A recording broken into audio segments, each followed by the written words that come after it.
When you give up a goal to meet a behavior, you're an addict. This doesn't have to be drugs or alcohol. This is food, money, clothing, shopping, sex, pornography, the internet. No one goes to prison alone. You take your victims with you. You take your family with you. You take your friends that believed in you. The hardest prison to do time in is the prison of your mind. I meet more people out here in the free world that are locked up than I ever did when I served time in a real prison. If I gave you 60 seconds to talk directly to the person listening who's about to quit on themselves, what would you say to snap them out of it? I'd say...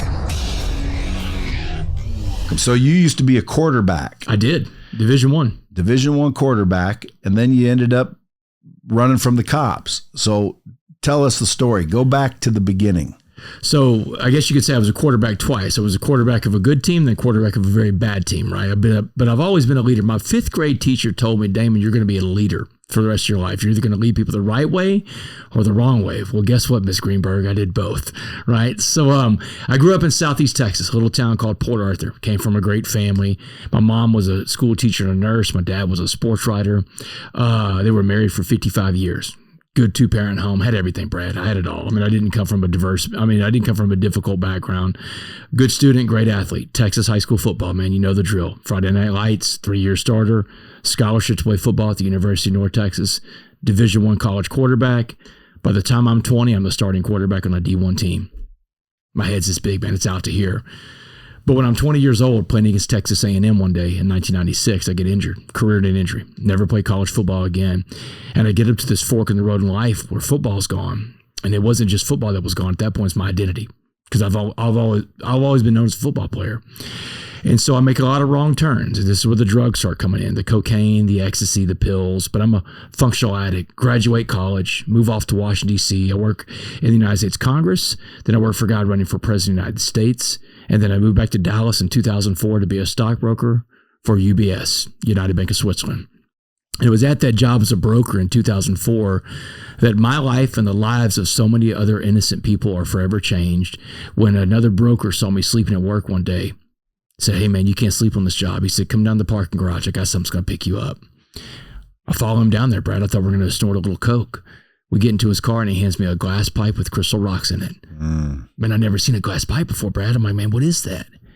He said, Damon, just relax. It's crystal meth. He said, you're going to love this stuff. Truer words never been spoken, Brad. It's the most evil, most destructive, most addictive drug ever created by man. So first, the first time you ever experienced meth was you smoked it. Smoked it. Eee. That's the only way I did it, man. Yeah, well, snort it. It's not that addicting. Yeah, well, I never snorted this stuff. I snorted blow up until that point. But I'm going to tell you how strong meth was. Like, I never thought I could ever kick it doing blow until I tried meth. And after I tried meth, you could put me in a room with a mountain of cocaine. I wouldn't touch the cocaine. I didn't want it. Have you ever smoked Coke? I never smoked Coke, no. That's why you say that. It smelled. I was in the room with people that smoked it before. It stunk. It stunk really bad. I remember thinking that the smell's too much for me. Yeah. So, well, I didn't smoke Coke. I smoked crack. Yeah. Oh, I've smoked crack before. Yeah. I mean, I did that in college. Freebase. Yeah. Yeah. But I mean, I thought you meant just like cocaine in a bowl kind of thing. I've never done that. Well, I've done both. I've smoked meth and snorted meth. And let me tell you something. The smoking, way different. Yeah. Way better. Fortunately, though, I'm not an addictive type of personality. I just tried it. Yeah. So you did it and boom, you're done. Instantly hooked. Like that, brother. Like, I can't get enough of it. I get fired from my job at UBS. The guy, Charlie Oldemeyer, that hired me, brought me in. He said, man, what's going on? I was like, nothing, I'm good. He said, well, you're fired. You know, so. Well, why? I couldn't even pass the 67, the series 7 and the series 66. I couldn't pass the test at that point. No, it's series 65 and the series 7. Well, you leapfrogged a minute, I think. So he brought you down to the car. He loaded up a bowl. Yeah, this guy that I work with. Meth. Yeah. And you puffed on it. Which just makes you go, whoa. I'm up for 4 days. Now explain the next three hours. Yeah, so I'm up for 4 days at that point. The next 3 hours become 4 days. I mean, I'm up, I'm jacked up, I'm getting more dope. I get his dealer's number, and the dealer's got a new customer, and that's me. And at this time, while working for UBS, I'm taking my Series 7 test. And, I'm thinking at first, this is the wonder drug, man. I'm up for days studying for the Series 7. But, man, what goes up must come down. And, man, eventually I start falling asleep. I got to sleep for another day. If I've been up for 3 days, I'm missing work. Come to take the test, the Series 7, I bomb. I fail this thing. Charlie Eldemeyer, the boss, he calls me in. Hey, what's going on? What's wrong, West? Nothing, man. I'm good. I'll get it on the next swing. He said, there is no next swing on the test for you. You're fired. You got to pass that test the first time. And he said, I don't know what's wrong with you, man, but you need to get help. He knew? He knew something was wrong. I mean, it deteriorated. I mean, I don't show up for work. I mean, I'm just a different guy than the guy you hired. Yeah, well, I'm trying to establish how long did that take? Because you went from smoking a bowl to like, how long until, because normally you smoke a bowl, you go back up to work and you're running around and like months go by and you're now hooked. Yeah. No, it was like 6 weeks later that I'm fired. So did you ever were you looking for it like every day from then on out? Every day. And that's what I was going to get to with the story. Like when Charlie fires me that day, I get in the car and I call my dealer and he's like, hey man, what's going on? I say, man, I just got off work early today. Can I come by? I got off work early, Brad. I just got fired, man. I don't have a job. That's the last job I had before I went to prison, man, years later. That's the final job I ever had. But I told my dealer, I just got off work early, man. I'm coming by. Like, it wasn't processing in my mind that I'm going down this slippery path and I'm already down and I need help. I mean, there's just no looking back. All I cared about was the dope at that point. And that's where all my savings account went. And when that was gone, I mean, my car got repossessed. I got my house, my apartment got taken over. I got kicked out of my apartment. In 18 months, all right, I go from working on Wall Street to living on the streets of Dallas. I'm homeless. I've given away my job, my home, my car, my savings account, my family, my tethering to God. I live on the streets, Brad. I live in dope houses. I sleep in people's cars. Did you look like that? Yeah, man. It was taking a toll on me. But here's the thing. I saw the people around me and it's especially when I'm homeless and I'm living in dope houses, like it's all around you now. It's not like you have your apartment to go to. Now I'm around all these other meth addicts and dope fiends of all sorts. And man, they're like, their skin's falling apart. Their teeth are falling out of their head. And I'm like, this is before Google. This is like when you had to go to Yahoo or Ask Jeeves. And I'm like, man, what makes people's teeth rot out? You know, and there's a couple of things, Brad. One is your hygiene. Two is your water intake, because you're up for days at a time. You're not drinking water. You're dehydrated, right? And another thing is your nutrition. So I carried around a gallon jug of water with me everywhere I went. I'm very vain. I didn't want to lose my teeth. I didn't want my skin to look like shit, right? So I carry a gallon jug of water with me everywhere I go. I stop in at Luby's every day I can and go in there and get the Luann platter and get some vegetables in me, right? And then, you know, I'm trying to get a little sleep. If I'm up for a couple of days at that point, I knock myself out, you know, with some Xanax or something like that. I'm not going to let myself deteriorate. And that's when I start, you know, getting back up a little bit off the ground. But man, when I'm out for the count, when I get evicted from my apartment, I look like hell, man. And that's when I started becoming more of a criminal. Because when you run out of money, you're a criminal, you're going to get the drugs somehow, right? Because addicts want what we want when we want it. And I started with petty crimes at first. It was shoplifting. I was breaking into cars, breaking into storage units. Then it escalates to a very serious crime called home burglary. Now, Brad, when I broke into my victims' homes, I didn't just steal property from my victims. I stole something way more valuable from my victims, something my victims can never replace. That's their sense of security. And I stole it from them, Brad. They can't get it back. I can't give it back to them.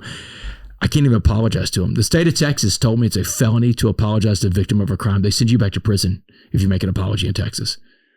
So my victims have to live with that for the rest of their lives. But after 3 years of committing these property crimes, and Brad, these crimes go on for 3 years. They call them the uptown burglaries because they start off in the uptown neighborhood of Dallas. That's where I was living when I was a broker.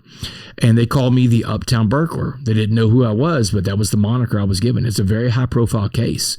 And these burglaries go on for 3 years, Brad. 3 years. And on July 30th, 2008, I'm sitting around this little rundown apartment in Dallas. I'm sitting on the couch smoking meth with my meth dealer, Tex. And I'm telling Tex, we're passing this pipe back and forth, man, Tex, you don't want to be here. The cops are closing on me. The end is near. 10 days before this, Brad, they got my partner in crime, Dustin. They got him in custody. So they've got my partner in crime in custody, which means it's only a matter of time before they have me in custody. Because you know the truth about crime. Everybody talks. Everybody talks. And just as I pass the pipe back to Tex, the window on my right blows out and shatters. And tumbling across my living room floor is a little canister going end over end, smoking on one side. Brother, I lock eyes with that flashbang grenade and I try to get out of the living room as fast as I could. Too late. Boom.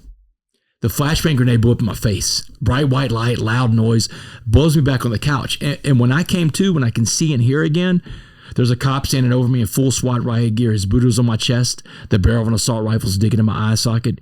His finger is on the trigger, and he's screaming at the top of his lungs, "Don't move, don't move." Brad, I looked at the barrel of that gun, and I was like, man, don't worry. It's over. You got me. And one of the SWAT team guys comes in and screams out loud, "We got him. We got the uptown burglar." And they did, man. They had me. It was over. July 30th, 2008 was the day the uptown burglary crime spree came to an end. It was the day I got sober. It was the day that my freedom was over. They put me in Dallas County Jail. My bond was set at $1.4 million. Brad, there's 9,000 people in Dallas County Jail. No one else has a bond that high at the time. Murderers, child molesters, rapists, pimps, they don't have a bond that high. They're mad at me. They're angry at me because I was burglarizing their nicest part of Dallas for 3 years. Did your buddy narc on you? Yeah, he told on me. He told on me, but here's the deal. He didn't tell on me like he could have told on me. And I find this out later when I get to prison and I see him. We're at a transfer facility together. When we both get sent to prison, they accidentally send us to the same prison at the same time for a transfer facility. Like, fast forwarding the story, I sit down the first day in prison. I sit down at this transfer facility at a table in the chow hall, and someone across from me says, "Damon." And I look up, it's Dustin, my partner in crime. And I'm like, "Go to the rec yard." He's like, "Man, I don't want any trouble." I was like, "Man, I don't want to fight you. I need to know what you told these people."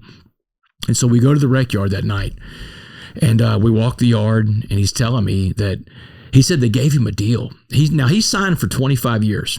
All right, so he took it on the chin for 25 years for his role in the uptown burglaries. But he said they made him a deal. They made him a deal that they would give him a pass to walk on the whole thing if he would deliver me to them for nighttime burglaries. Now, nighttime burglaries in Texas, Brad, are aggravated crimes because people are mostly home at night. Now, if you get charged with an aggravated crime, you have to do half of your sentence inside of a prison. Non-aggravated charges like mine ended up being drug crimes, property crimes where there's no physical victim, they don't have to do all that time. They are eligible for early parole. But aggravated crimes aren't. Aggravated crimes are where people get hurt or a nighttime burglary. So he said they made him a deal that they would let him walk if he would just give me to them for some nighttime burglaries, and he wouldn't do it. And there were some nighttime burglaries in there he could have done it with. And I asked him, I said, "Why didn't you take the deal?" He said, "Because I'm good for the crimes, man. I'm not going to throw you on the bus like that." He said, "I did what I had to do when they got me." And he said, "I wasn't going to throw you on the bus like that." And I said, "Man, I appreciate that." So I guess in some small respect, there's some honor among thieves because he didn't throw me on the bus like he could have. Did you ever confirm that? I mean, yeah, when I went to trial, they didn't have, there's so much evidence they didn't have at trial that it was obvious to me that they didn't have all the pieces of the puzzle. He didn't give them all the pieces. They've got him in custody. And when you go to a trial, first of all, my charge is a RICO case. It's organized crime. It's RICO. And I'm the boss of the whole thing. There's no deal for me. Everybody's rolling over on Damon. When I go to trial, all these people, and there's about a dozen people in the uptown burglaries, Brad. Why were you the boss? I was the one calling the shots. I had access to the dealers, man. I was the one that was fencing off the stolen property. I was the one that was casing out the places that we were going to break into. Some of these places we'd break into, Brad, there's a dozen people there. There's young and old people. There's male and female. There's black and white. There's everything between, because drugs and addiction don't discriminate. But we broke into people's houses just indiscriminately. But, Brad, I would case these places that I was going to break into. I would make sure that no one was home. I had a mailman outfit. I mean, do you know what your mailman looks like? No one knows what their mailman looks like. I'd walk around with impunity around uptown Dallas and around the nicest neighborhoods of Dallas. And I'd case these places, make sure no one was home. I'd find out who wasn't home. And whenever we'd go and break into these places in Dallas, sometimes there's, 6, 7, 8, 9, 10 people inside these apartments, and they're staying the weekend there. They're eating there, it's just like, we didn't care about other people's stuff. We were bad people, Brad, but we weren't hurting people physically. I tell people all the time, addicts aren't, for the most part, addicts aren't bad people. They're sick people that do bad things. And we were sick people doing bad things. We were all chasing this thing called meth. And that was That was our lives for 3 years. We were scumbags, and I was a bad guy, Brad. I don't ever pull any punches on that, man. I accept full responsibility for what I did. And was I the leader of the group? Yeah, I was the leader. They got the right guy. Here's what happens too, Brad. They get all these people arrested, and they put all their pictures up, and just like you see in the movies, they got a lineup. They got a pyramid in this case, because I saw the pyramid in my trial. And it's all these pictures of all these people, and at the very top of the pyramid was Damon West. And that's the only guy they really want. This is an organized crime case. They want the guy at the top. Gee, why do you think that is? That doesn't make any sense to me. Like, everyone broke the damn rules. I would want everybody, not just the top guy. Because the top guy is usually hard to get, but not this top guy. You know who the biggest witness against me at my trial was? You? Me. Oh my God, Brad. Criminals are stupid, and I was a dumbass too. I'm on the jailhouse phones when they first arrest me, right? And they put me in jail. My bond is $1.4 million, Brad. I'm like Jerry Lewis having a telephone on these phones, man. I'm calling people that I've done crimes with, people in the dope world. Hey man, you owe me this money from this job. Bring it up here right now. You know what the cops are doing? They're going and picking up everybody I'm calling, man. They're going and arresting people off of my phone calls, right? Now they got them in this room, and they're interrogating them. Hey, we got West in there. We're going to give you the deal. You know, give us West and everything you got on him. Man, I led them to more evidence against me and more testimony against me. They played my tapes back at trial. The jury is hearing this guy giving all these orders. The prosecutors call me the John Gotti of Dallas, the Al Capone of Dallas, man, the Tony Soprano of Dallas. I'm like a dope fiend of Dallas, man. What are you talking about? But I can't say anything because I'm not taking the stand. I mean, all I can do is more damage to myself taking the stand. Well, I think more damage, because when the verdict came back, first of all, the trial lasted 6 days, Brad. 6-day criminal trial for crimes where no one got hurt. It means the evidence of my guilt is overwhelming. They got me dead to rights. And after a 6-day trial, the jury deliberated for 10 minutes. 10 minutes, brother. I don't know how much Law and Order you watch, but if a jury's gone for 10 minutes, it means they smoked you. They brought me back in the courtroom, and the judge read my sentence out loud. He said, Damon Joseph West, you are hereby sentenced to 65 years in the Texas Department of Criminal Justice. Brad, 65 years in Texas is a life sentence. Anything over 60 is life in Texas. Or dude, anything anywhere. 65 years anywhere. That's your whole life. Yeah. And so, as they say in prison terms, 6 dimes and a nickel. So the jury gave me life in 10 minutes. That's how long they deliberated. When I came back in the courtroom, I had 2 lawyers, Brad, 2 paid attorneys. I didn't have a court-appointed attorney. My family got me attorneys. So one of my lawyers turns to me. She said, brace yourself. This is going to be bad. And I'm like, how bad? She said, well, you were gone for that brief 10 minutes. The jury sent a note into the judge from the jury room. She said they wanted to know if they could give you life without parole. They were thinking about life without parole for me, Brad. Imagine that, man. These are property crimes where no one was ever home. You'd still be in there. I'd still be in there. I mean, you don't look like a prisoner. No. And that's what you're going to find out in this story. All the pedigree that you could say that I had in life going into this situation, you know, the college quarterback, the college graduate, Wall Street, Congress, none of that stuff is going to be an advantage when I go to the place I'm about to go to, right? Because I'm going to stick out like a sore thumb. This isn't federal prison, Brad. This is blue collar. This is the street. State prison is way different than federal prison. Huge. There's no Wall Street guys in state prison. No, state prison is like prison. It's the toughest place there is. So this is May 18th, 2009 when I get sentenced to life in prison. So they got me July 30th, 2008. 10 months later, I'm in a courtroom. That's the rocket docket, brother. If they can get you in a courtroom in 10 months, that's lightning fast. Were you able to bail out?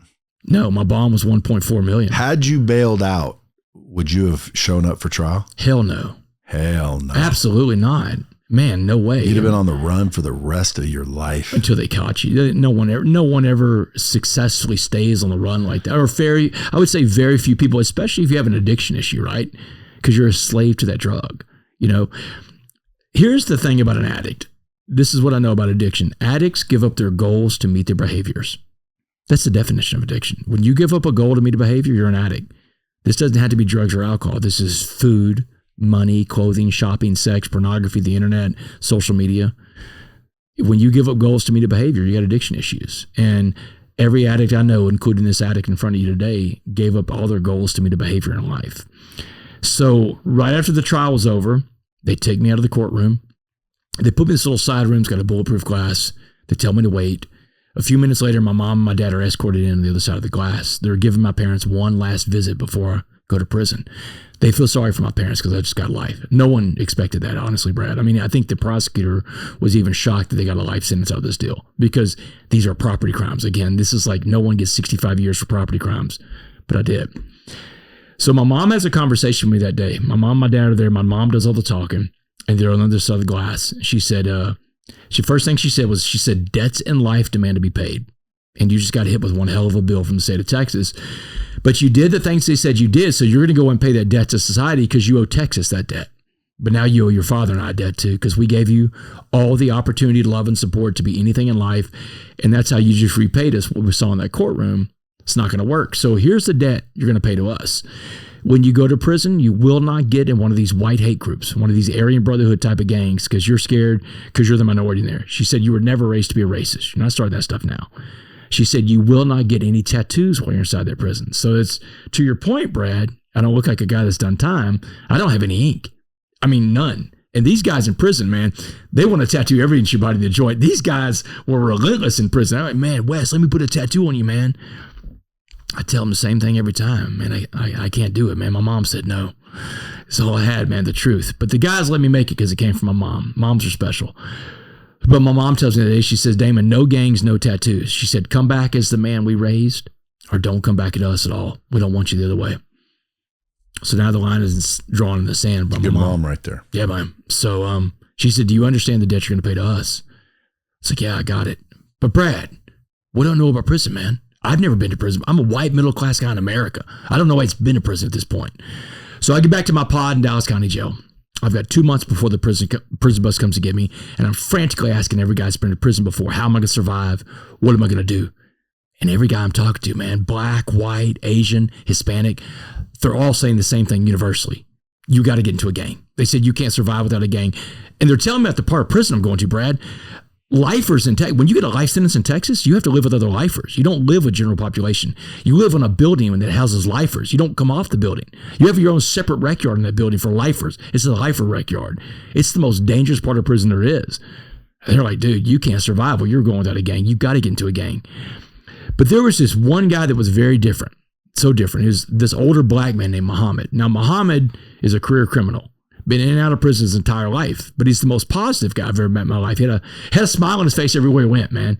This guy was just so full of positivity. And he would always come by my cell in the mornings, man. He'd pick me up like a ray of sunshine, you know. So one morning he comes up, he's got a cup of coffee in his hands, he had a smile on his face. He said, West, I've been watching you. I've been watching how you're dealing with these knuckleheads and these dummies, talking about you got to get into a gang. He said, man, don't listen to these fools. He said, you want to keep the promise you made to your mom and your dad? I'm like, yeah. He said, then let me tell you what prison's really going to be like. He said, the first thing you need to understand about prison's all about race. Race runs the whole institution of a prison. He said, that's the way all inmates want it too. Everybody divides by their own race. He says, so when you walk in the door, the white gangs get the first dibs on you. And he's telling me, the Aryan Brotherhood, the Aryan Circle, the White Knights, the Woods, they're all coming at you. If you survive the white gangs, now you're fighting black gangs. He said, and the white gangs will send the black gangs after you. The Crips, the Bloods, the gangster disciples, they're going to be happy to tee off on this independent white guy who won't get with his own race and his own kind. He said, but if you survive all that, and you can survive all that, you will earn the right to walk alone. He said the strongest man in prison always walks alone. He told me the truth about fighting, Brad. He said, you don't have to win all your fights, but you do have to fight all your fights. He said, some days you will win and some days you will lose. He said, it's okay when you lose, get up. And that's what he's telling me, get back up. But Brad, when he's telling me this back 2009, I'm looking back at this guy like a deer in headlights, all this violence and terror I'm about to walk into. And that's when he's like, West, he said, let me break this down for you a different way. He said, I want you to imagine prison as a pot of boiling water. And he said, anything we put in this pot of boiling water will be changed by the heat and the pressure inside that pot. He said, I'm going to put 3 things in this pot of boiling water and watch how they change. A carrot, an egg, and a coffee bean. So this is where I first heard the story of the coffee bean, Brad. It's the summer of 2009 in a jail cell in Dallas County Jail. 10 years before John Gordon and I write that book in 2019. So he walks me through it. If I put a carrot in that pot of boiling water, the carrot goes in hard but becomes soft by the water. You don't want to be a carrot. He said the egg has a soft liquid inside, but the prison changed the inside, turns it hard like a hard-boiled egg. He said, you don't want to become hard like the egg because the egg doesn't come home to mom and dad without a bunch of swastikas tattooed all over it. He said the coffee bean was different than the other two. The coffee bean changed the pot of boiling water into a pot of coffee. He said the coffee bean was a change agent because the power was inside the coffee bean to change the water around the coffee bean. The smallest of the three things had the power to change the whole water around it. He said, that's what you've got to be. You've got to become the coffee bean when you're inside there. In fact, the last words he ever said to me were, be a coffee bean. But he did give me one last clue, Brad. He told me what the first day of prison would look like. He said, Wes, when they get you to prison, they're going to separate you out when you get off the prison bus. You're going where the lifers go.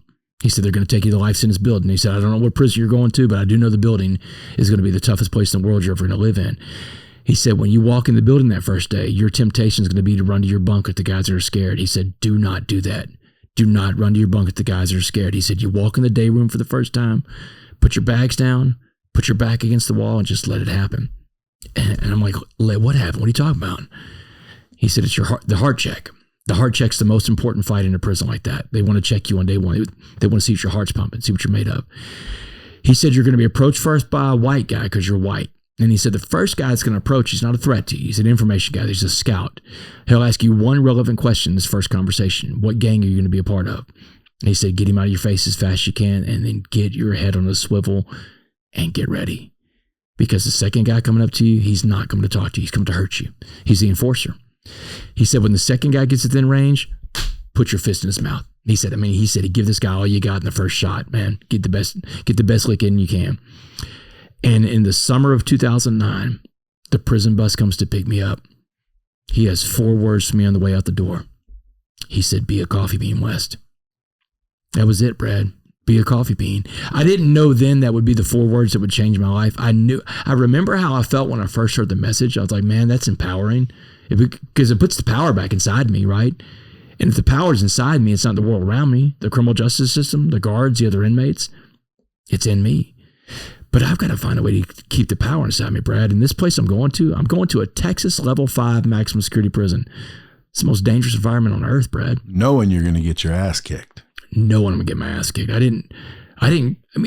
got in some fights growing up, but nothing like what I was about to go see. And it's like all these other guys that are in county jail, they all want to taunt me about how hard it's going to be, and I'm going to, what's going to happen to me. There's fates much worse than death they're talking about could happen to me in there, right? You could become someone's bitch. There's a lot of different things that can happen to you while you're inside of a maximum security level 5 prison. So there's fates worse than death. These guys are taunting me because I'm this quarterback. I'm this middle class white guy. I speak differently than everybody. I act differently than everybody. I've got this education that no one has. These aren't liabilities. These aren't assets for me anymore, Brad. They're liabilities because I'm so different there. The best way I can describe it is I look and I spoke like the man. And the man is the one they said that put them all there. Mm-hmm. That's what everybody blames it on there, the man. That's their excuse. That's the crutch for a lot of people. And that's not just in prison, Brad. There's a lot of people that are held back in life because they blame someone else for their problems. And when you think the man's got you held down, then you're going to hold yourself down. The man doesn't have to do anything for you. Did the dude that warned you describe accurately what actually happened? That's a good question. So they pick me up. They take me to the Mark Styles unit. Prison bus rides, man, they're long in Texas. You're chained up to another human being the whole time. There's diesel therapy. Oh, diesel therapy, brother. You don't want to get caught in diesel therapy. You know about diesel therapy? I've heard of it. Shit, man. Diesel therapy. So for everybody listening, diesel therapy, if you go to prison, you become this writ writer, you want to write a bunch of complaints on the guard in the prison.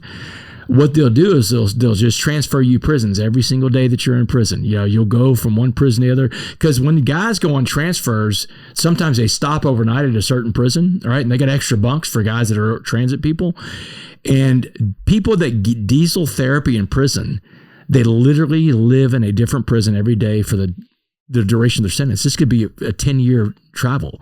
Imagine picking up your stuff, moving every single day. You can't get settled. You can't get a good night's sleep. Your mail never catches up to you. Nothing. You can't have communication with your family because your phone doesn't get turned on for at least a couple of days when you get to a new prison. Diesel therapy, brother. It's a real thing. It can happen to you. So no, I didn't get diesel therapy, but the bus rides are terrible, man. There's fights breaking out. You're handcuffed to another human being.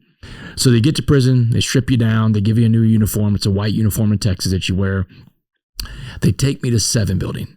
7 buildings. So there's 3,000 people on the Mark Stiles unit. That's where I go to prison in Beaumont, Texas. One of the toughest prisons in Texas, Brad. It's I would say it's one of the toughest prisons in America. And I can tell you a lot about tough prisons in America, because when I got out of prison all those years later, I went back to school and got a master's degree in criminal justice and became a professor at the University of Houston, teaching a class called Prisons in America. So I learned about prisons that was my job, and I was a teacher of prisons.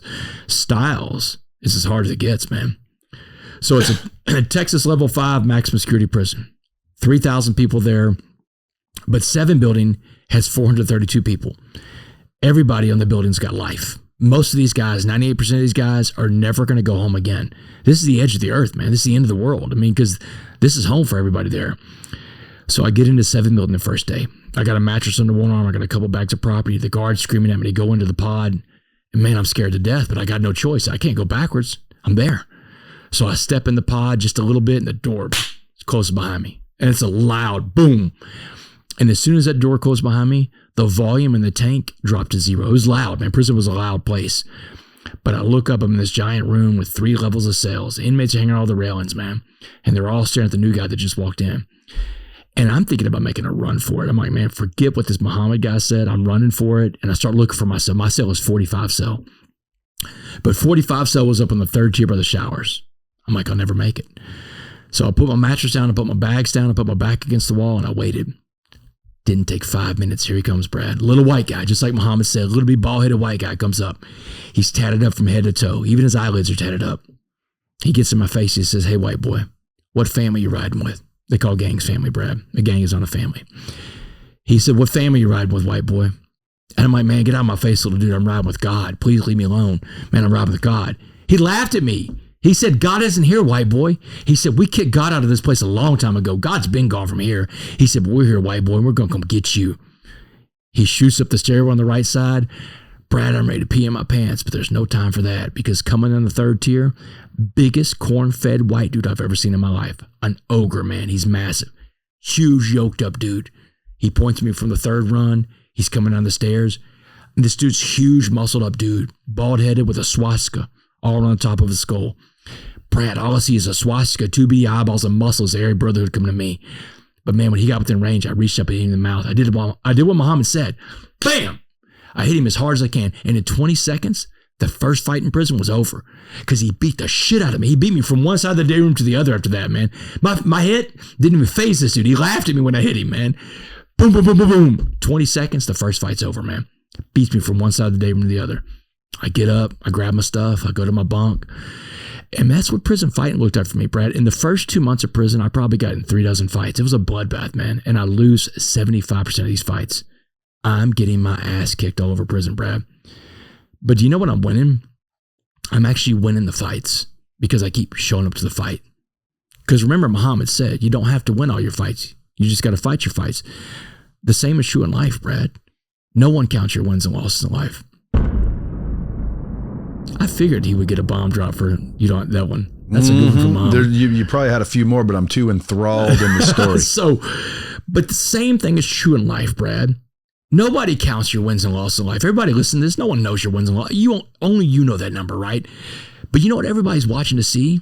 Your family, your coworkers, your country. They want to see if you're going to get back up, man. You want to win, you just keep getting up. That's what it takes, man. It takes that mentality, that grit, that determination that says, if I get knocked down 7 times, I'll get up 8. And you just keep showing up every day. It took 2 weeks to get to the white gangs.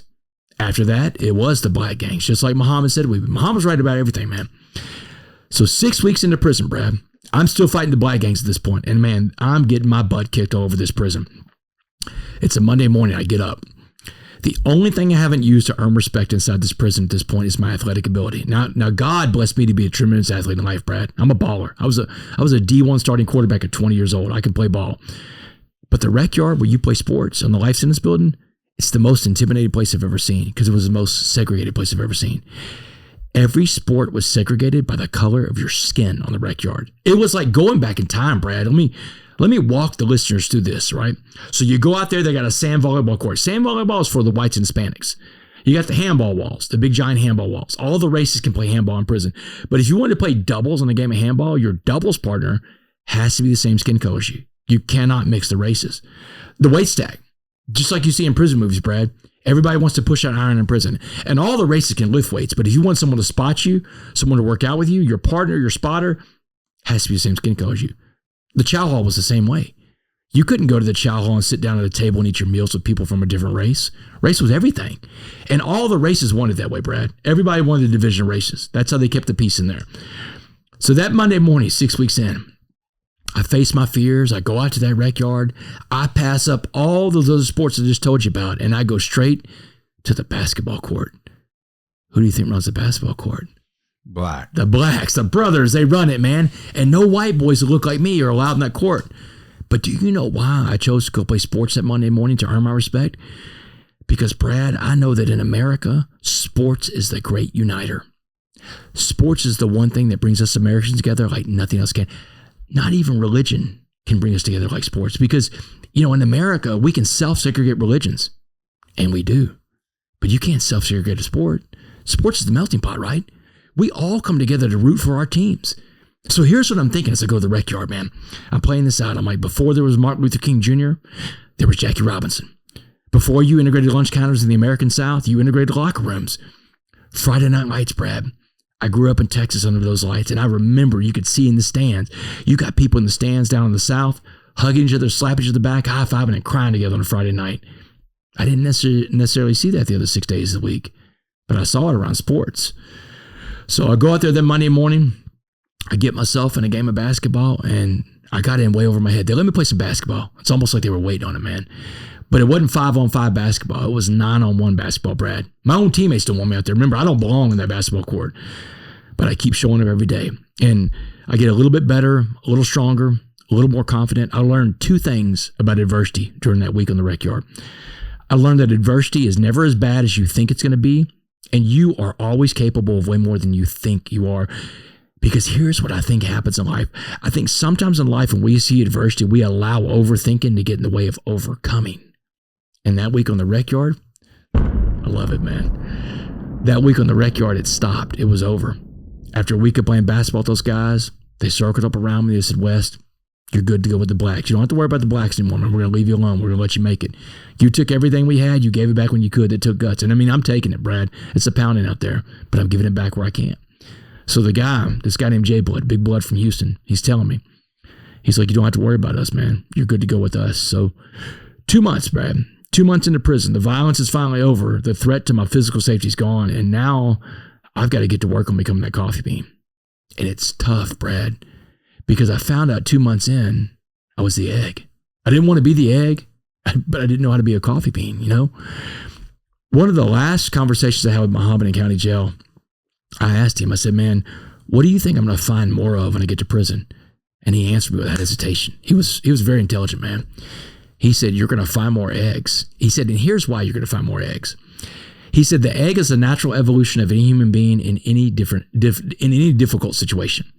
He said, you're going one of the most difficult situations there is on earth. He said, the truth is, West, you're going to probably become the egg too.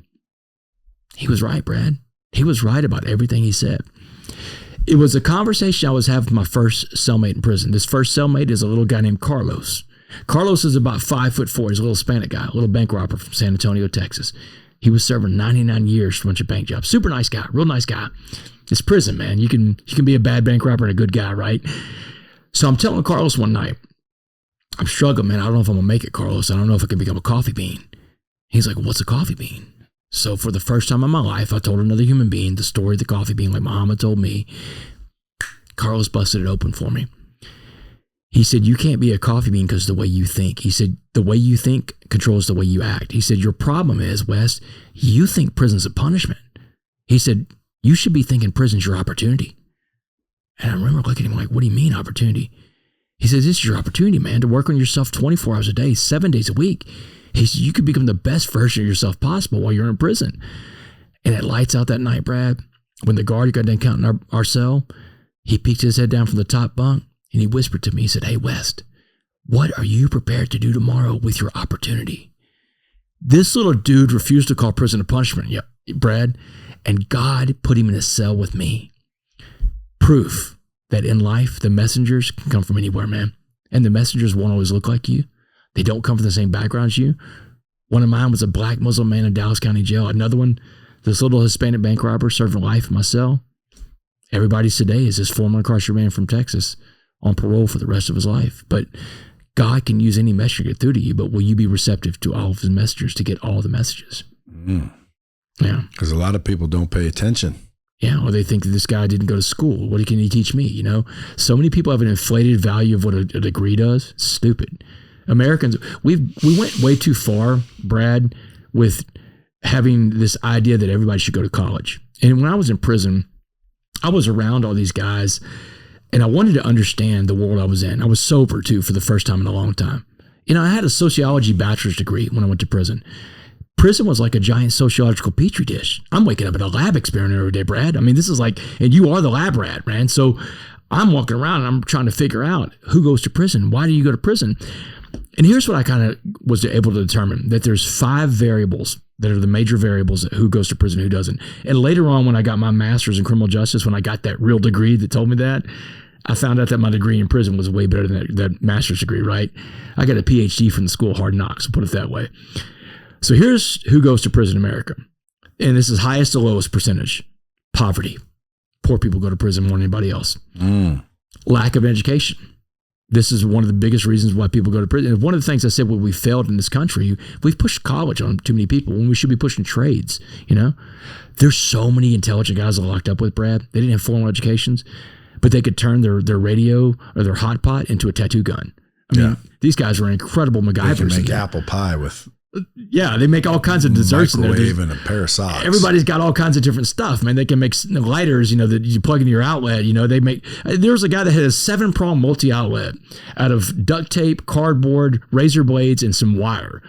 And you could plug 7 things into this thing, and this goes right into the outlet, man. So there's poverty, there's lack of education, there's lack of a family unit. Brad, there's an epidemic in America of the family. The family's been under attack for a long time, man.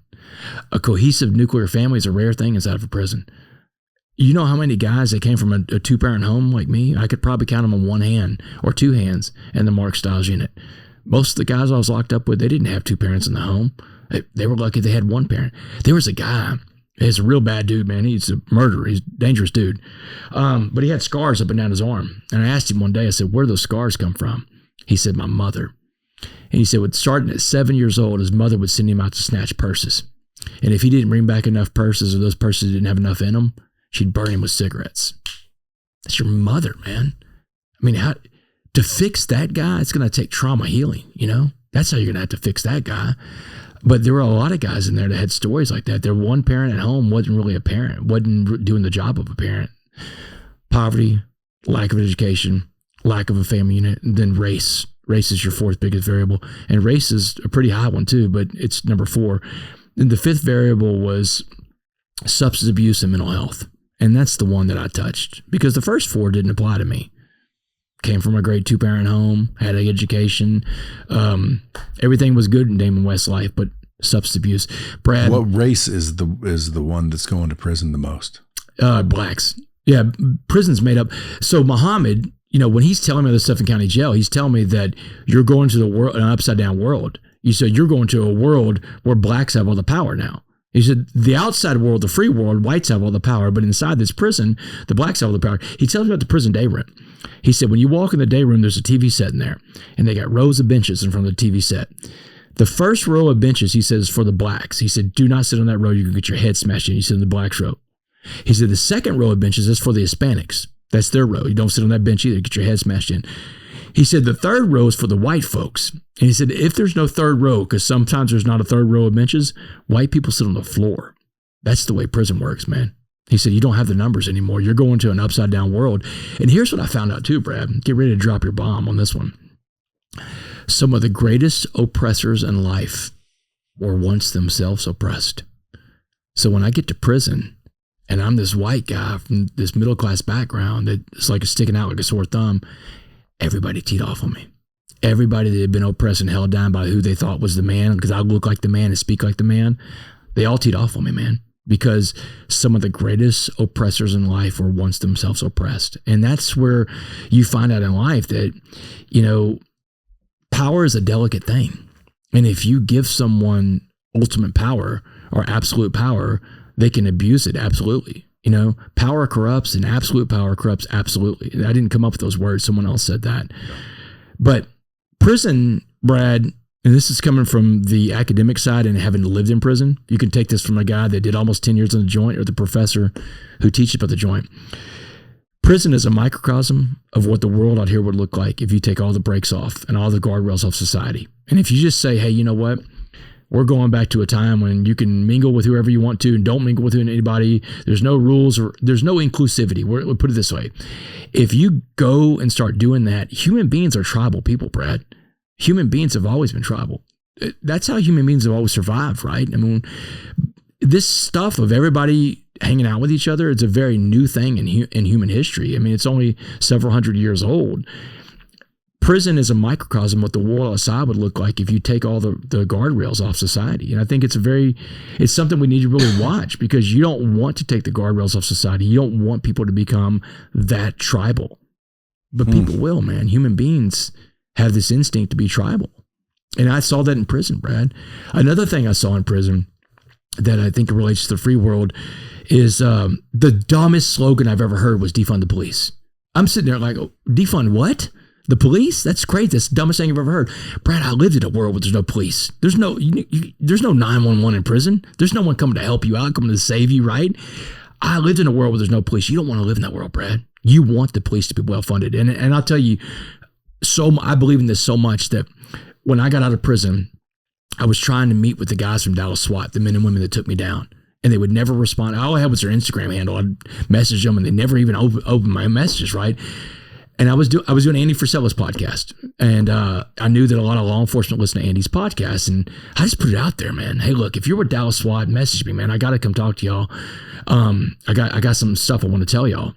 And somebody from SWAT was listening. They messaged me. They set it up. I go speak to Dallas SWAT and told them the first thing I went into Dallas SWAT a couple years ago and told them, thank you. Thank you for saving my life that day. You pulled me out of a dope house, man. I couldn't get out of that house on my own. I wasn't getting out of the Uptown Burglary crime spree. Probably wasn't going to make it out alive or of a version worth living. But Dallas SWAT saved my life. They're like angels, Brad. My angels don't have wings. They have assault rifles and shields and helmets. So I went and met with Dallas SWAT. Told them, thank you for saving my life. And I said, as a token of gratitude, and I work a 12-step program recovery. And in a 12-step program recovery, we're always trying to make our amends. And we have this thing in recovery called a living amends. And a living amends is when you can't make an apology to somebody because it would either cause them or you harm. So remember, I can't ever apologize to my victims because I go back to prison if I do. So instead of ever making an apology to any of my victims, I go out and do the living amends. A living amends when you go out and do good deeds and you expect nothing in return. So I told Dallas SWAT, when I get into one of my college classes, the first day of class, I tell my students how stupid that slogan was, defund the police. I got criminal justice people in my class. Tell them that's the dumbest slogan I've ever heard. So I told Dallas SWAT, I'm going to fund the police today. Give me a list of all the things you're having trouble getting equipment you need to come home safely to your family and go out and save more people. Give me the list. I'll buy it all. They gave me like $20,000 worth of stuff. I got it all from the Brad. I just dropped off the last shipment last month to them. So I've taken that and showed them too. What I wanted to show them mainly, Brad, is that their jobs matter, that their job is important, that they may encounter another Damon West. Law enforcement is one of the toughest jobs in America, Brad. It's hard. I mean, first of all, it's the only job I know of where every interaction you have starts off on a negative. People see a badge and a gun, man, they shut down. Everybody does it, right? It's natural. So every conversation they have with somebody, whether it's on the side of the road or wherever it is, they've got to work from a place of less than zero just to have a conversation with somebody. It's a tough job. That, and we ask law enforcement to do too many things. We ask them to wear way too many hats. We ask them to be a crisis counselor, a drug and alcohol counselor, a marriage counselor. We ask them to be law enforcement officers. We're asking them to do too many things. If anything, we need to give them more resources to do their job. They've got one of the hardest jobs out there and one of the most important jobs too, Brad. You don't want to live in a world with no police. That's called prison. Yeah. Well, that's obvious if you ask me. Can't believe that was even a thing. Insane, isn't it? Although, prisons seem to have a lot more built-in respect and boundaries than out here in the real world. Oh, yeah. I know what you're getting at. I mean, out here, you got the keyboard warriors and the people just acting like dipshits. Where if they did shit like that in a prison, they'd be Oh, you get your head taken off. Yeah, but that's why in prisons, as rough as it is, and trust me, I prefer out here. Yeah. But in there's respect that you don't see out here on the streets. Just built-in natural respect. You know what I mean? Yeah, absolutely. So I wish we could borrow that from prisons. Like everyone should respect each other's, space and boundaries, and just, be kind. Like there's too many assholes in the world. Absolutely. And there's people that you would never talk to someone's face the way people talk behind a keyboard. And if you did it in a prison environment, you get your head taken off. Literally, I mean, someone would probably kill you inside of the kind of prison I was in. They'd probably kill you for it. But I'll give you another story about the respect thing. So I go through a Texas level 5 maximum security prison, Brad. And this is the highest security level there is, man. Level 5's got segregation, all that stuff. And it's 2015 at this point in the journey. First of all, I've transformed myself. I've become a coffee bean, and I'm changing the pot of boiling water around me. And what I had to do in there was I had to teach these guys about a community. I think a community is a place where everybody comes together and you say, hey, this is my talent for the community, and I have this to offer the community. And everybody throws their talents on the table. So I led by that. I led with servant leadership. I taught guys about servant leadership, helping other people reach their goals, helping to raise other people to a different station in life. So I'm teaching guys how to read and write. That's what my talent was in prison. I had gone to college. I had a bachelor's degree where most people's education stopped in junior high. So I'm getting these men ready to take the GED test. So if they're ever going to get out of prison, they're going to be a better husband or a better father, right? Because that's what the world needs a lot more of, too, husbands and fathers. So, bomb. Good ones. Yes, absolutely. Good ones. Present ones. But these guys are learning from a guy that they once hated and despised because of my differences, but they're seeing that we're stronger together. The strongest community, Brad, is the one that embraces the diversity of the community, because that's how we become better people. I'm getting to live in a world, and I'm a better person for having lived around all these men in prison. I get to see people from different backgrounds I would have never met. I didn't know these parts of America existed. I didn't know, for example, about generational incarceration, and that when I'm around all these guys that they're coming up and telling me, man, my son or my daughter's going down the same road I'm going down. They're going to end up in prison one day. Or my son or my daughter wants to do this activity, but we don't have any money because I'm in prison. That was the basis for what my wife and I did. We started a foundation when I got out of prison, the Be a Coffee Bean Foundation. And what we do with that is we provide scholarships for extracurricular activities to any kid that's got an incarcerated parent in America. They get in touch with us. The parent in prison gets in touch with us and said, I'd like to nominate my kid. Every kid that gets nominated gets a scholarship. Now the parent in prison can call their kid on the phone or on the letters or visitation. How's that scholarship? I got you, man. How's that working out for you, man? How's baseball going, little Johnny? Or how's dance going? How's karate going? How's select sports going? What's the success rate? I don't, for our foundation, I don't know. What we don't do is we don't advertise the kids who they are. We don't track the money. So when we give the money out to a parent on the outside that's been nominated by the parent on the inside, we don't say we need receipts or anything like that. We give them the money because they say, hey, my son wants to play football, my daughter wants to do dance. This is what we're going to need to do, both of those. And the kids are eligible for up to $2,500 a year. So what we're trying to do too, and we're doing a good job of this, is we've been doing it for about 4 years now. We get kids all the way up to the age 18, but some of these kids we're getting when they're 7 or 8. And every single year, those parents come back to us and say, hey, it's time to re-up. Can we do this again? And absolutely. We want to take these kids all the way up to where they become an adult. We keep them busy and keep them occupied and hopefully help them find their path, because mom or dad is in prison right now. And man, prison's hard on families, Brad. And $2,500 goes a long way with a lot of families in America. My little daughter, my stepdaughter. I got a little stepdaughter that's 13 years old, Brad.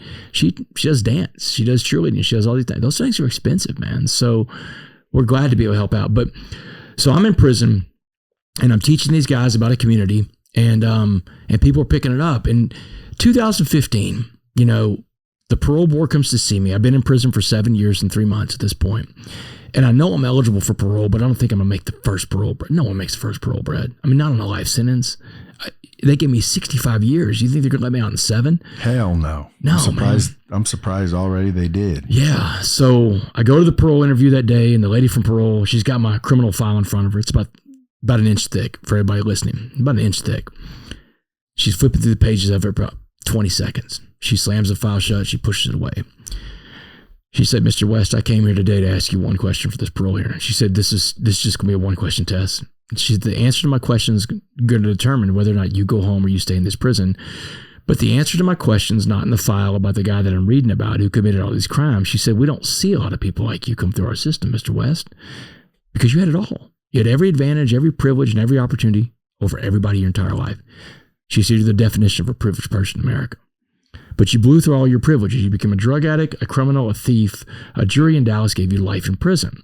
But instead of letting the life sentence define you, you changed yourself inside this prison, Mr. West. There's no doubt about the change you made to you. But what got our attention, the reason why we're here today, is you didn't just change yourself. You changed the entire prison. One man changed an entire prison. So my question for you is this, Mr. West, and think very hard about this answer because your life depends on it. She said, if you could be remembered for being anything in life, anything at all, she said, tell me what that would be, but give it to me in just one word. Go. Brad, I didn't have to think about that answer, brother. I've been living that answer the whole time I was there. I fired her answer back at her and I said, useful. I said, I just want to be useful. Because Brad, doesn't everybody want to be useful, man? No matter who you are or where you come from, you want to feel like you have value in this world. You want to feel like you're putting in, man. Right. And that's what I told that lady. I love it. And that's what I told that lady that day. I said, ma'am, I just want to be useful, and I can be useful inside this prison. I could be useful in that free world again. November 16th, 2015, Brad, a day I'll never forget, because I walk out of a Texas prison. Now, I'm not a free man. You're not looking at a free man in your studio today. By the way, this is a very nice studio. I've got a lot of podcasts here. This is nice, brother. This is nice. You watch them on TV and you're like, you don't know what it's all going to look like, but it's a very nice studio. But you're not looking at a free man in front of you in the studio today. I've got a little more time left on parole in Texas. I'm on parole till the year 2073. Damn. Yeah, man. I check in with my PO every month. I pee in a cup. If I fail one drug test, I go back to prison. I did a substance abuse parole, hardest parole there is, because you can't ever fail a drug test. You can't ever go into a bar or a club. Don't eat poppy seeds. No, I don't even eat poppy seeds. I don't. Are you kidding me? No. Don't eat a sesame bagel or an everything bagel. I can't drink it. But I mean, the drinking and stuff, I go to AA. I don't speak for AA, but that's my 12-step program recovery. I got into AA when I was in prison. I started working the 12 steps. I got a sponsor. I got out of prison. I started working the 12 steps again with another sponsor. And I still go to my meetings every week, man. I go to 2 or 3 You have weeks. to? I do it because I want to. I want to stay sober. Do you have to? No. After 2 years on parole, my parole officer brought me into a meeting and she said, Mr. West, you don't have to bring these signed slips from AA in anymore. You've completed that part of your parole. And I said, ma'am, if I don't go to my meetings anymore, I'm going to go back to prison. She said, well, you understand. She said, I'll tell you what, why don't you work your program and don't work Texas program? Your program seems to be a little bit better. So I go to the meetings because I need them. I go to the meetings because I need to. Do you feel like drinking? No, but I have had thoughts of drinking. So it's a good story. My sponsor, when I got out of prison, the first day I'm out, the first thing I do, I go find my local AA group. And I go to my first meeting on day one, right? I get out of prison. My parents pick me up that day. They drive me home. And then that night I'm at a meeting and I got my sponsor. And my sponsor, we'll call him Ray. We'll protect his anonymity because it's an anonymous program for some people. So Ray says, hey man, I'll be your sponsor as long as you're willing to go to any lengths to stay sober. And if you ever thought of drinking or doing drugs, you'll call me first. So 13 months later, I'm at a Christmas party. It's December 2016. Remember, I got out in November 15. December 16, I'm at a Christmas party with my friend and his wife. My friend's wife is having a glass of wine. And Brad, that glass of wine smells good, brother. And I'm sitting there, I could smell the grapes in this thing. And I'm like, you know what? I'm going to have a glass of wine tonight. I've earned it. And immediately I'm like, wait a second, Damon, you can't drink a glass of wine. What are you thinking about? Why am I thinking about wine? But legally you're allowed to. Well, no, not on parole, I'm not. Oh, so you're not allowed to either? I'm not allowed to either. Okay. But does everybody obey the rules of parole? Hell no. Not everybody. But I don't want to be like everybody else. But I do know that I'm having this thought of drinking. And I remember what my sponsor said, call me.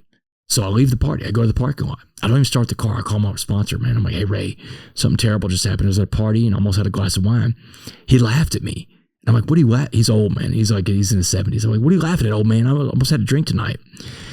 He said, Damon, you're an alcoholic and a drug addict. You're going to have these thoughts the rest of your life. He said, that's the thing about addiction. Your brain has this thing called euphoric recall. Euphoric recall is when your brain likes to repeat success. It's a defense mechanism your brain has to protect you from the bad memories, right? He said, you've forgotten how bad life was out there when you were drinking and doing drugs. He said, did you ever have a good time when you were out drinking and doing drugs? He said, I sure did. It's like, yeah, I had some good times. He said, yeah, we all had some good times, but the bad times were better. The bad times were greater than the good times. So he said, this is the thing. Addiction is a 3-part process. It becomes the thought that then becomes an obsession that becomes something physical you put in. Thought, obsession, physical. Thought, obsession, physical. That's what it works. He says, so what we have to do is we have to get this thought out of your head. So what we do, he said, first of all, you have a program recovery and you use your first tool, which is to call somebody. Congratulations. That's how the program works. Your second tool is called playing the tape out all the way to the end. He said, so I want you to imagine you're back at that party right now, and I want you to imagine you're having that glass of wine. He said, are you drinking the wine? I said, all right, I'm drinking the wine. He said, good. Now that we're drinking again, what did you like to drink in the world? Were you a wine drinker? What was your drink? I was like, bourbon. I'm a big bourbon guy, you know. He said, good. Now that we're drinking bourbon again, let's do some drugs. What drugs were you doing when you were drinking bourbon? Cocaine. I was like, does cocaine and bourbon go together really well? He said, yes, they do. He said, now that we're doing some drugs, let's get to the good stuff. He said, what was your drug of choice? What was the drug that did you in your story? I was like, meth. He said, that's right. You were a meth head. He said, so I want you to imagine you're back at that party and you're smoking your meth now. He said, are you smoking it? I said, all right, I'm smoking it. He said, good. He said, how's parole working out for you? I said, not so good. I said, man, I didn't think about parole. He said, we're addicts. We don't think about our families, our kids, our wives, our lives, our freedoms. And that's when he told me, addicts give up their goals to meet their behaviors. And he said, you just gave up yours. He said, so what did parole would tell you would happen if you couldn't obey the rules? I said, man, Ray, I go back to prison, man. He said, where are you now? I said, I'm on that prison bus, man. I'm chained up to another human being. I'm hot bus ride. He said, listen, man, he said, those bus rides are long. He said, you're going to be starving by the time you get to prison. He said, so I want you to imagine you're back at the Styles unit. You're going to your pod. You find your cell. Throw your mattress, throw your bags in your cell. Get to the chow hall for that last meal of the day. He said, the chow hall's closed. You got to get there fast.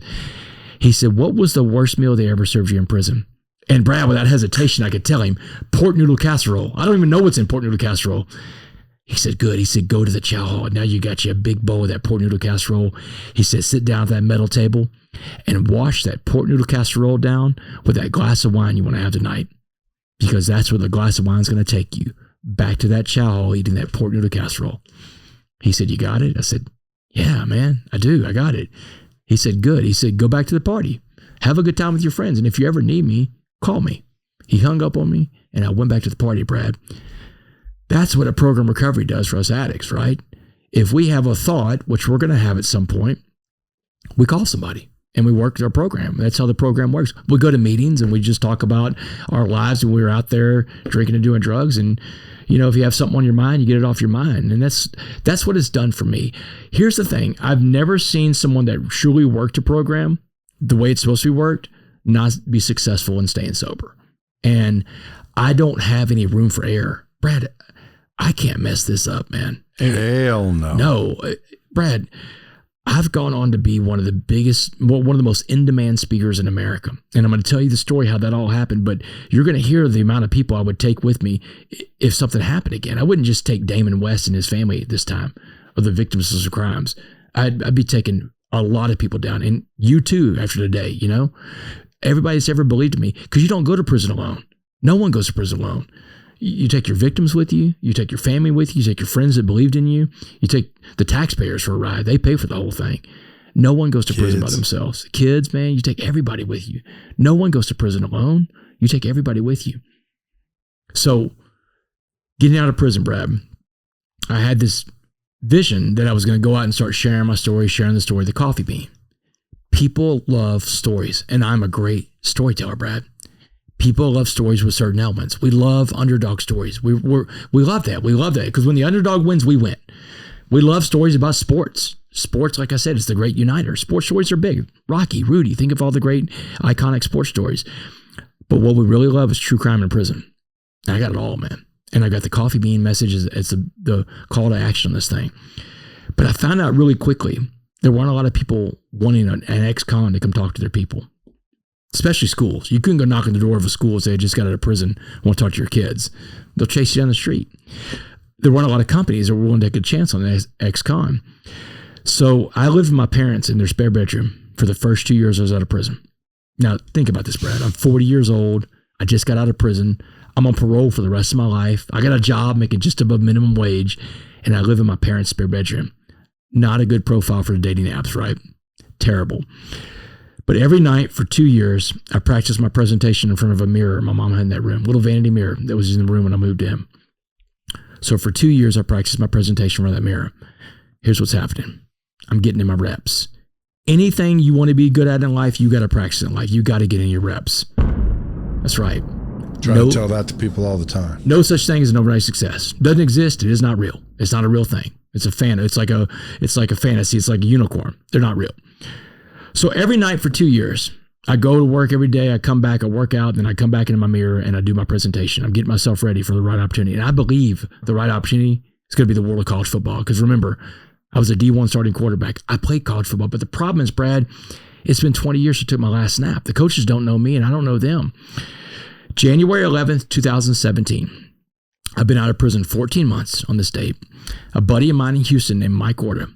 Houston's 90 miles from Beaumont where I live. He works for the media. He calls me up. Damon, get to Houston right now. It's the Bear Bryant Coach of the Year Award. They're going to name the best college football coach in America. He said the 8 best coaches in the country in this room. I've got an extra press pass. I'll sneak you in. So, Brad, I drive the 90 miles from Beaumont to Houston. I practice my little elevator pitch when I'm going to tell these coaches when I see them. You know how it is, how you practice the pitch. It's not anywhere near what it is when you get there, right? But I practiced my pitch the whole way there for an hour and a half. He sneaks me in the back door of Toyota Center and hands me a press pass. He said, you're on your own. I got to get to work. So there I am in this room, Brad. All these coaches there. USC, Wisconsin, Penn State, PJ Fleck, they're all there. And I run up to every coach and I shake their hand and I give them my pitch of why they should bring me in to talk to their team. And every coach I meet that night slams the door in my face. They all said no. In 1 hour, I got 7 no's from the 8 coaches in the room. That's a no every 8 minutes, Brad. I'm standing in the corner of Toyota Center, man. I'm licking my wounds. I'm feeling sorry for myself. And the voice in my head is screaming at me, go home. The voice in my head is telling me things like, you don't belong in this room. Why did you come tonight? The voice in my head called me an imposter that night. And I know everybody listening to this podcast has felt like an imposter before. But I'm going to tell you what I started doing in prison, Brad. And it's a technique that everybody can pick up. I don't listen to myself anymore. The reason why I stopped listening to myself, because sometimes the voice in my head was fear talking to me. And you don't want to listen to fear, Brad, because fear is a liar. You know that. So instead of listening to myself, I talk to myself. Technique I picked up in prison. Now I'm in the corner of Toyota Center that night and I'm telling myself, Damon, you're not going anywhere, man. That last coach is going to tell you no to your face. You came to talk to 8 coaches. That last coach is going to tell you no before you go home. And Brad, that last coach, hardest guy to get to the room. His team had just beat Alabama 2 nights before for the national championship. Everybody's in line to talk to this guy. Everybody wants a picture with him. But I remind myself, dude, you survived prison, man. This isn't prison. This isn't going to hurt like that. We have to remind ourselves of a time when we succeeded in life. Remember the wins, man. Fall back on those. When you're having tough times, remember the time when you succeeded. And that's what I'm doing. I'm telling myself, I survived that day room. This isn't the day room. So I stalked Dabo Swinney, the head coach at Clemson, around that room. And I look like a crazy person. I'm hiding behind fake plans to jump out of this dude. I'm pushing people out of the way. Dabo sees me. Security sees me too. But I finally get in front of Dabo and I give him my best stuff, like 60 seconds. I come up for air. And Dabo's like, man, you got a card on you? And he looks terrified, man. And I'm like, oh, man, I've seen that look before. But I give him my card. He takes it from me. He says, I'll check you out. And he's gone. Well, that's a no. Looks like a no, feels like a no. But I felt good about the no because that no meant that I left it all on the field, Brad. One of the biggest takeaways I got from playing sports all my life is give it your best shot. And sometimes you are going to lose. Or like Muhammad said, you don't have to win all your fights, but you got to fight all your fights. Or anybody out there listening that's ever had a sales job, you don't work by a clock. Well, you knock on every door and you make every call. That's how your day ends in sales. I made all my calls that night. I went 0 for 8. I went home. I slept like a baby. I forgot about that night. 4 months later, I get an email out of the blue. The director of football operations at Clemson University, a guy named Mike Dooley. Mike Dooley's email said this: hey, Damon, Coach Swinney met you at a award show in Houston. He'd love to have you come talk to the team. Do you have August 1st open? I'm like, brother, I got every first open, man. I'm talking to a mirror every day. So August 1st, 2017, I go speak to the Clemson Tigers, defending national champions of college football, Brad. And when I get done my presentation night, Dabo's in my face, man. And Dabo's a high energy guy. He's like, man, that's the most amazing story I've ever heard. I've never seen my players respond like that to a speaker. He said, have you been to Alabama to talk to their football team? No, Dabo, I've been to Clemson, man. I hadn't been anywhere. He said, well, I just texted Nick Saban from the back of the room. We'll see what happens next. The next day, when my flight lands in Houston for my trip to Clemson, I turn my phone on. There's a voicemail and a text message from the DFO, the Director of Football Operations at Alabama, the Whale. The biggest program in America with the best coach ever do it. Here's what the message said. Hey, Damon, Dabo called Coach Saban last night. Coach Saban cannot wait to hear your story. He said, how does August 21st, 7:30 p.m. work for your calendar? Brad, I laughed out loud. I didn't have a calendar back then. There's nobody on my calendar. I'll be there. Just like that, Dabo Swinney becomes the client, the friend that turns the whole Rolodex over to me. Kirby Smart, Lincoln Riley, Chip Kelly, Lane Kiffin, Ryan Day. Every coach in America starts calling my phone because Dabo's calling them up. When are you bringing this guy in? This guy you got to bring in front of your team. The dream is real, Brad. Now I'm in front of every college football team in America, but the biggest event hadn't happened yet. I hadn't met this second servant leader. So August of 2018, I get a phone call out of the blue, and I answer the phone, and on the other end of my phone is this guy named John Gordon. John Gordon, who you had in the pod. John, that connected us to each other. Yeah. And I know who John is, man. John's one of the biggest motivational speakers and authors in America. This is the Energy Bus guy, right? And I'm like, John, I know who you are, man. How do you know who I am? He said, Dabo Swinney. He said, Damon, I just got done speaking to Clemson's football team today, Damon. And Dabo brought me in the office afterwards. For 30 minutes, he told me your whole story. Now, Brad, here's a little sidebar to that. I found out years later. In fact, last year, I was talking to Dabo, and I asked him about that conversation. He said, do you even know how your name came up? And I was like, no, man, how did it come up that day? When I spoke to Dabo's team that very first time, I didn't have much money. I didn't have much of anything. But I got a little wooden coffee bean keychain because I wanted to give it to Dabo to show gratitude for giving me my shot to come talk to his team. Of course, I didn't know what it was going to lead to, right? Dabo loved the coffee bean message, and Dabo loved his keychain, and he put it on his own keychain. And that day, a year later, when he goes in the office of John Gordon, he pulls his keys out of his pocket, throws them on his desk, and sits down and has a conversation with his friend John Gordon. John Gordon's eyes go immediately to that coffee bean keychain. He said, what's that on your keychain? Dabo said, that's the coffee bean. He said, you ever heard of the coffee bean? John's like, what do you mean the coffee bean? He said, have you ever heard of Damon West? Let me tell you Damon West's story. Brad, never miss an opportunity to show gratitude to somebody. Never miss an opportunity to stand out in the crowd of everybody else doing a little bit extra in life. Because without that keychain, we're not here today. Here's how the conversation plays out when John calls me that day. John says, Damon, Dabo brought me off for 30 minutes to tell me your whole life story. He said, Damon, the world needs a coffee bean message. Let's deliver this message to the world. He said, will you write a book with me? We'll call it The Coffee Bean. The summer of 2019, Brad, 10 years after I first heard that story from Muhammad in a jail cell in Dallas County Jail, the book, The Coffee Bean, comes out, took the world by storm, the whole planet. It starts off in America first, Brad. 4 to 6 weeks at the top of every bestseller list, gets a global publishing deal. Global publishing deals are rare. That's when your book goes out in every language in the world. It's Chinese, Spanish, Arabic, French, Italian, German, Vietnamese, Korean. Then the year 2020 comes. Remember 2020? Global pandemic hits. The entire world becomes a pot of boiling water, and the entire world is searching for the right message. And that's when so many people discovered the coffee bean guy. Brad, my life goes like this, and for everybody listening, it's like a straight line horizontally to this vertically. Since 2021, I've been on the road speaking, sharing the coffee bean message in my story, 20 to 25 days of every month, and it hadn't stopped yet. But it all goes back to that one night in Houston. Remember January 11th, 2017? That night I had 7 no's in the first hour, and I'm 10 feet from the door. Brad, if I listen to the voice of fear and doubt in my head that night, and I walk out that door without that last no from Dabo Swinney, ended up being the biggest yes, we're not having this conversation today, and the world doesn't have the coffee message. So what I'm saying is this for everybody listening. You don't give up when it gets tough. You can't quit when life gets hard, because life is going to be hard. You don't not ask your questions in life, Brad. The only question you know the answer to in life is the one you do not ask. That answer is no every time because you never ask a question. I think Wayne Gretzky said it best. He said you miss 100% of the shots. Wayne Gretzky said you miss 100% of the shots you do not take. You got to take your shots in life, Brad. Boom. Come on now, folks. So you got a new book coming out. And by the way, folks, if anybody listening, if you guys want to, book Damon to speak for your organization, your mastermind, your company, you just go to damonwest.org. That's DamonWest.org. damonwest.org. Only place you can book them. Don't Google it.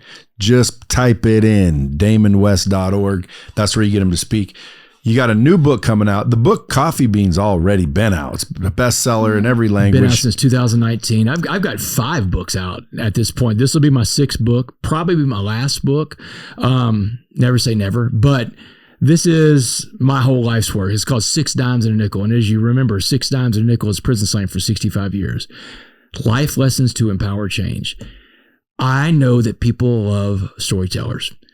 Stories are how human beings we've always learned from storytellers. We've always been taught morals and lessons, and we've been entertained. What I've done with this book, Brad, is I've taken every one of these life principles that got me where I am, both in prison and after prison.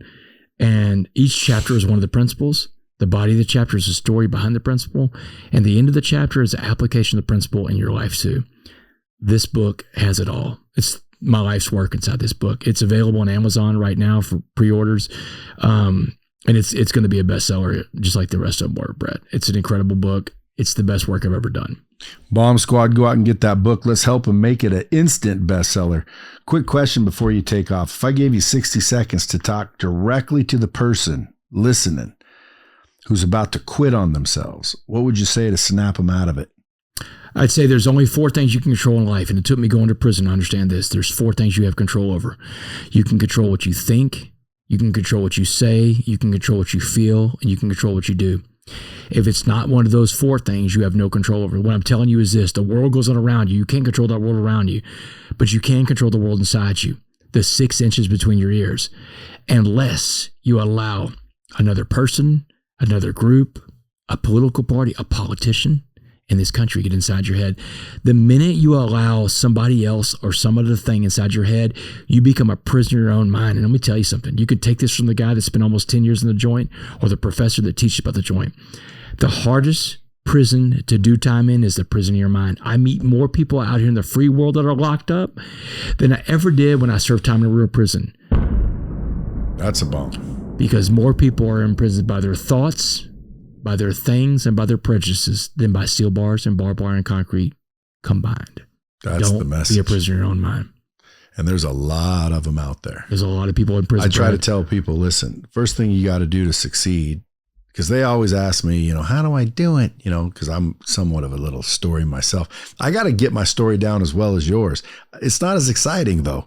But nonetheless, people ask me, what do I do? I say, number 1, get in the position to receive commission. And the first thing they say is, oh, I can't do that. Boom. That's what you're talking about. Yeah. They're locked up in that mind of theirs that thinks they can't do some shit. They won't. Well, it's all these limitations. Right. And that's worse than prison.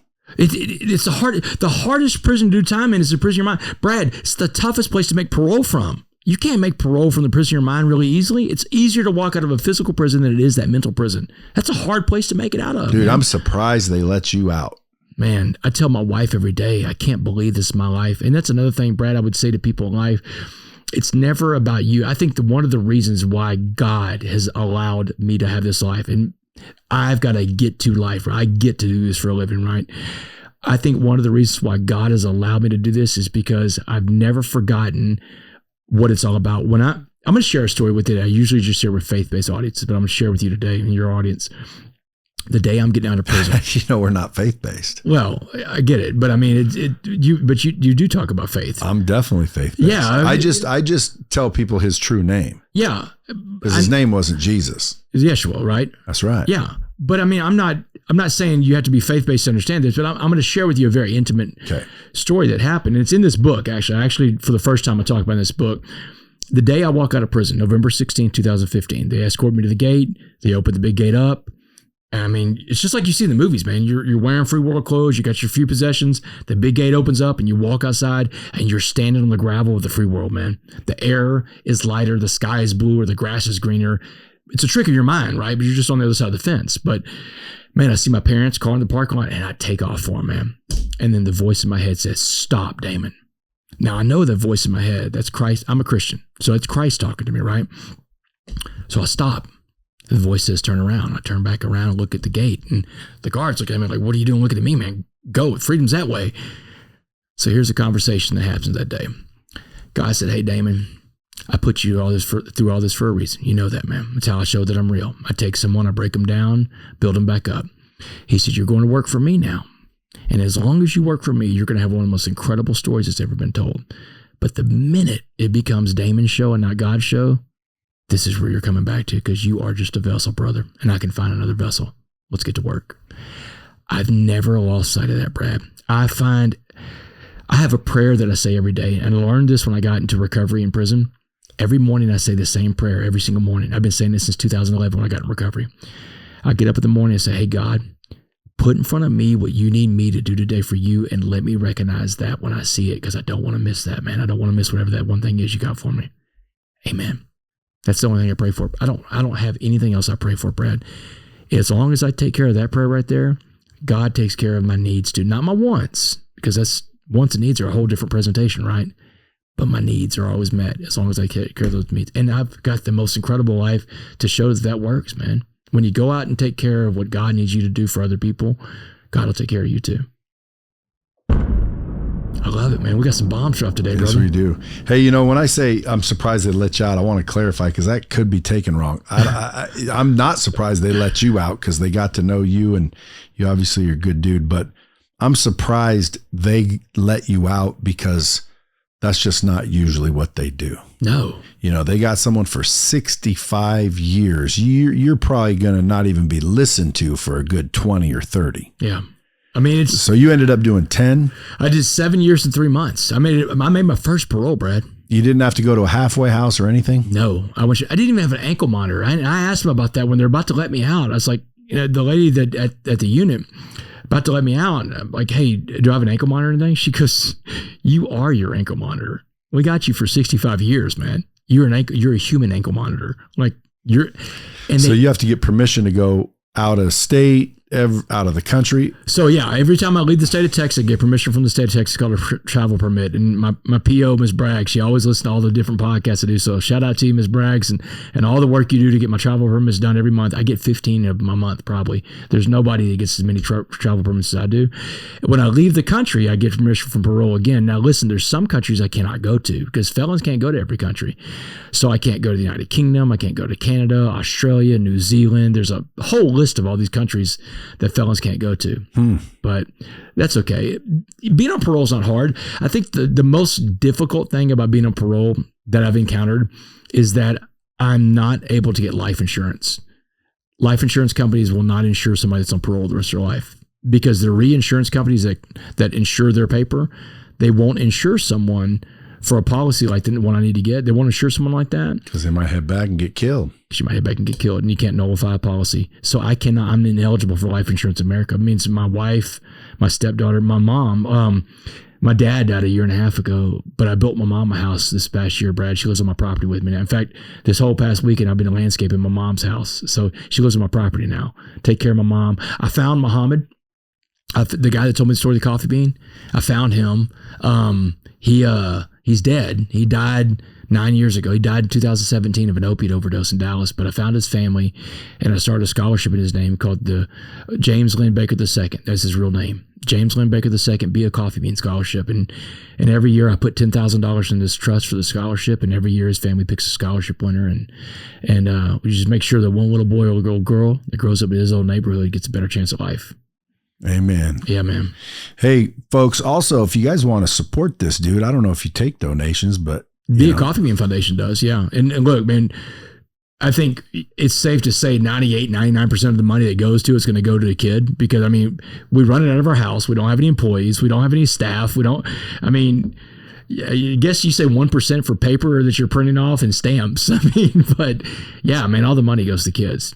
We don't, and I'm a felon, man. My accountant knows to tax my accounts hard. Like, if there's ever a question, we pay. If there's ever anything, we do it the right way for sure, because I'm a felon. Well, it sounds like you're going to be forever. The only thing maybe the president will pardon you. President can't pardon a Texas crime. The governor of Texas could pardon me. I mean, and there's an effort out there potentially to try to get a pardon at some point because the insurance deal. The problem I was going to say too about the insurance deal, Brad, is that doesn't punish me. That's punishing my family for something I did. Like up until this time, like I can do the crime. I mean, I can do the time. I did the crime. I'm all good with it. 2073, I got it. I don't live in prison anymore, man. I wake up every day with a smile on my face. But that affects my family. If something happens to me, the whole ship goes down, man. So I don't want to see that happen to my family. I'd love to find a way to get a pardon or to find a life insurance somehow. Well, folks, if anybody's connected in the bomb squad to either issue some sort of life insurance with some sort of clause or disclaimer, or get the governor. Yeah, somebody knows Governor Abbott and could talk to him for me because I don't know him. Well, someone does. Yeah. And dude, it's not that hard to get a pardon. Look at all the pardons they give out every time the president exits the office. Yeah, and I mean, you just got to get on a list. I want to figure out the way to say this and not sound like I don't think anybody owes me anything, Brad, but I think that if you're looking for a person, I think I'm what you want to see of someone that goes into the system. You want to see someone not just turn it around, but turn it around to the point that they say, hey, I can go impact lives out there and I can become a good person and I can help other people. You know, we're living for more than just ourselves. We want to see people, you know, become a better person after prison. 95, this is another number I picked up when I was taking my master's. 95% of the people in prison get out. There's over 3 million people locked up in America. 95% are getting out. This 95%, they're going to be pumping gas next to you one day. They're going to be in the line at Walmart next to your family one day. They're going to walk down the streets in your neighborhood. We want them to become better people. We want to see more Damon West. What's the recidivism rate? Depends on which state it is and what you're talking about. I think the recidivism rate is probably about 65% now in the first 3 years. That's a big magic number when you get out of prison. It's 3 years. Once you get past 3 years, you're really past that big gap that a lot of people go back. So 65% usually go back in the first 3 years. And after that, it goes down steadily every year. The biggest determining factor of whether or not someone's going to be successful after prison is the ability to get and hold down a job, a job. And this is one of the things, the best program I ever got into in prison, besides the AA program I got into, the best rehabilitative program in prison was the ability to work and have a job. You didn't get paid any money, but guess what you got? You got into a habit of getting up every day. You had a goal, you had a mission, you had a job, you had people waiting on you. And you got that feeling at the end of the day that a man gets when he puts in a hard day work, right? You feel good. You feel useful, man. And there were guys in prison that would sit around all day and watch Young and the Restless and Jerry Springer and TV shows all day. And I'm like, man, what are you going to do? I'll get a job when I get out. No, you're not. No, you're not. You sat around for 20 years. Or these real big obese guys in there. I'd try to get them to go to the rec yard with me. Man, let's go out. I'll just walk, dude. I won't run. I'll walk. Walk with me. Oh, no, I'll get a gym membership when I get out. No, you won't. No, you won't. If you don't take care of it when you have 24 hours a day to do it, you'll never do it. Well, I'm glad you stopped in today, my friend. Thanks for having me in, brother. I'm glad John introduced us. Next time you swing through Vegas, come back. Yeah, I'd love to. Folks, there you go. You got to go get his book. If you're smart and you have an event or a company or a group that you want spoken to, go to damonwest.org. And until next time, keep it real.